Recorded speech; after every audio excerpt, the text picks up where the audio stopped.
Good evening. Welcome to South Asia Newsline. I'm Asia Sharma. Here are the top stories we are tracking for you on Monday, the 4th of December. Rahul Gandhi files nominations for post of Indian Opposition Congress Party President.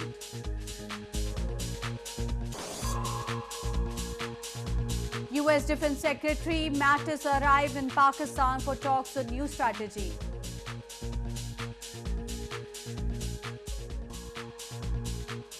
And International Tattoo Festival attracts crowds in Indian capital New Delhi.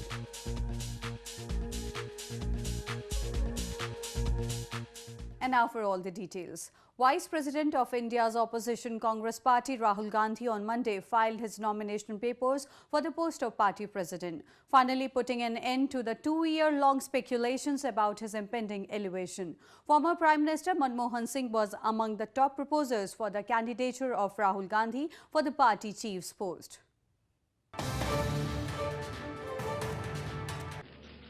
Vice President of India's main opposition Congress Party Rahul Gandhi on Monday filed his nomination to succeed his mother Sonia Gandhi as the party president. Rahul Gandhi submitted nomination papers signed by many top Congress leaders proposing him for the top post at party headquarters in New Delhi. The 47-year-old Gandhi Skayan has been holding his current position as party's vice president for the past 5 years. Senior Congress leaders on Monday hailed Rahul Gandhi, saying the party's future will be bright under his stewardship as party chief, and attacked Indian Prime Minister Narendra Modi and the ruling Bharatiya Janata Party, which ridiculed the Congress's presidential election. Rahul Gandhi's elevation is crucial as Congress will contest against Prime Minister Narendra Modi's government in his home province Gujarat later this month. Indian capital New Delhi on Monday woke up to a thick blanket of toxic smoke hanging over the city, pushing pollution levels back to a hazardous in just few days. India's environment watchdog National Green Tribunal has asked the government to submit its comprehensive action plan to deal with the severe air pollution in the city within 48 hours.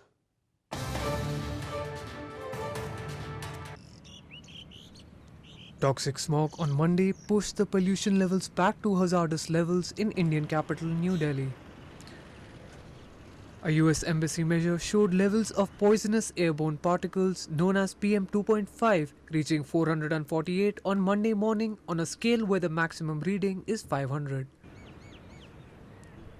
A thick blanket of smog earlier last month had covered the capital for days and made breathing difficult for locals. हम दिल्ली आते हैं यहाँ राष्ट्रपति भवन के आसपास घूमते हैं जो पहले में और इसमें अब में बहुत फ़र्क है सांस लेने में दिक्कत हो रही है वॉकिंग करते हैं हमें अच्छी तरह सांस नहीं ले पाते और अस्थमेटिक पेशेंट को भी बहुत काफ़ी प्रॉब्लम है यहाँ और पहले अच्छा था अब इसमें थोड़ा सा प्रॉब्लम आ रही है हमारे को भी Meanwhile, India's environment watchdog National Green Tribunal or NGT on Monday directed Delhi government to file its comprehensive action plan on ways to deal with the severe air pollution. The tribunal has asked for the report within the next 48 hours. According to environment experts, main reasons for the toxic smog include stubble burning, vehicle exhaust and dust that envelop the region every year as winter approaches and wind speeds drop. Indian Defence Minister Nirmala Sitharaman on Monday assured the families of missing fishermen in southern India that the search and rescue operations are on full force and will continue. The minister, during the visit to the cyclone-hit areas, said she aims to bring the missing back home safely. Indian Defence Minister Nirmala Sitharaman on Monday assured the families of missing fishermen in cyclone-hit southern India that the search and rescue operations are being conducted with full force and will continue. Around 10 naval ships and 8 aircrafts are currently deployed to rescue people, including the fishermen from cyclone-hit areas. Cyclone Oki has so far claimed around 14 lives in India's southern Kerala and Tamil Nadu provinces, with many fishermen still feared trapped at sea. The officers of the Navy and the Coast Guard are keeping me up to date about who have been found. Even this morning when we were in Pundura talking with the fathers, we had that message. I assure the people and I assure all of you all, through you all of them, that the search and rescue operation will continue. We want to make sure that each and every fisherman who has gone from Kerala will come home safe. Earlier on Sunday, the minister also reviewed the relief work in southern Kanyakumari town. She also met the families of the victims and assured assistance. In news from Pakistan, US Defense Secretary James Mattis arrived in Pakistan's capital Islamabad city on Monday to ask the country's civilian and military leadership to do more to rein in militants accused of using the country as a base to carry out attacks in neighboring Afghanistan. More than 100 days since President Donald Trump announced his South Asia strategy, US says it has not seen a change in Pakistan's support for militants despite visits by the top US officials. Pakistan says it has done a great deal to track down militants and has pushed back on the US claims. Mattis had earlier said the goal for his trip would be to find common ground and work together. More on news from Pakistan. The Islamabad High Court on Monday rejected ousted Premier Nawaz Sharif's plea to club 3 corruption references filed against him. Earlier, the verdict had been reserved on November 23. Sharif has been facing 3 corruption references filed by the National Accountability Bureau in light of the Supreme Court's Panama Papers case verdict, which also led to his disqualification. Meanwhile, the Accountability Court hearing a corruption case against Pakistan's Finance Minister Ishaq Dar on Monday reserved its verdict on declaring him a proclaimed offender.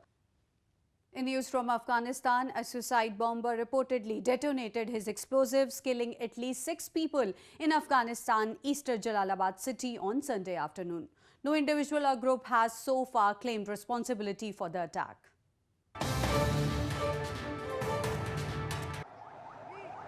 At least 6 civilians, including a woman and a child, were killed and several wounded on Sunday in a suicide bomb blast in Afghanistan's eastern Jalalabad city.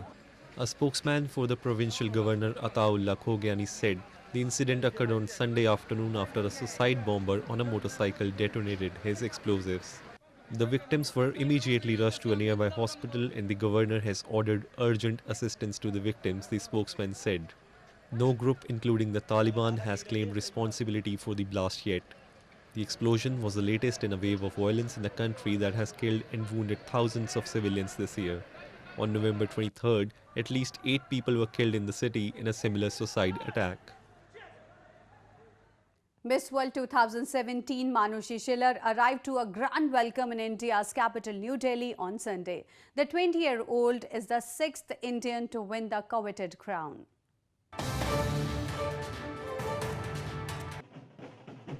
India's Manushi Schiller, who was crowned Miss World 2017 at the pageant held in China last month, arrived to a warm reception in Delhi on Sunday.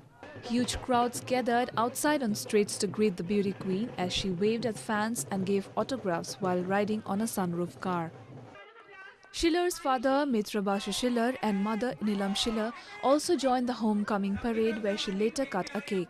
People were seen clicking pictures of the beauty queen as she thanked everyone for their support. Each one of you has actually contributed a lot with your blessings, with your love, with your constant support in helping me achieve this title. The 20-year-old beauty queen broke India's 17-year-old dry spell at the coveted pageant. She is the 6th Indian to win the coveted crown. The last Indian to win the title was Hollywood actress Priyanka Chopra. A 3-day international tattoo festival aiming to promote permanent body art was recently held in New Delhi. The festival brought together various artists from across the globe.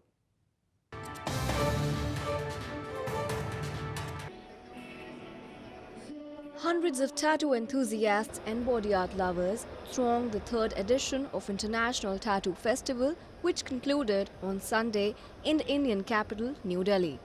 The 3-day Heartwork Tattoo Festival, which aimed to promote body art, saw participation of over 100 tattoo artists from across the world. The festival had live workshops that demonstrated work of upcoming artists through various art practices and design methods, which attracted visitors. This time I was inviting for that convention, and that's why I'm really excited for it. That's why it's the first day, but I'm still busy. That's why now I don't find even time to walk around, but the feeling is really positive. I think it's a really great convention. I love it. Art is great, so the more that people get and the more that India could advance and see that it's not a bad thing to have tattoos. Your body is your own canvas and you can choose to put what you want on it, so. You just have to find your artist. Yeah, you just have to find the right artist to do the art that you like to see on you. Over the last few years, India had witnessed a growing love for tattoos, especially among the youth. With tattoo art becoming a flourishing industry, a large number of Indians are beginning to venture professionally into the field. Well, that's the way it was in South Asia this evening. Before we conclude, the top stories once again. Rahul Gandhi files nominations for the post of India's opposition Congress Party president.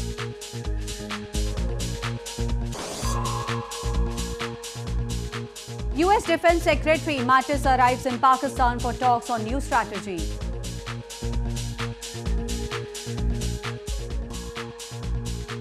And International Tattoo Festival attracts crowds in Indian capital New Delhi.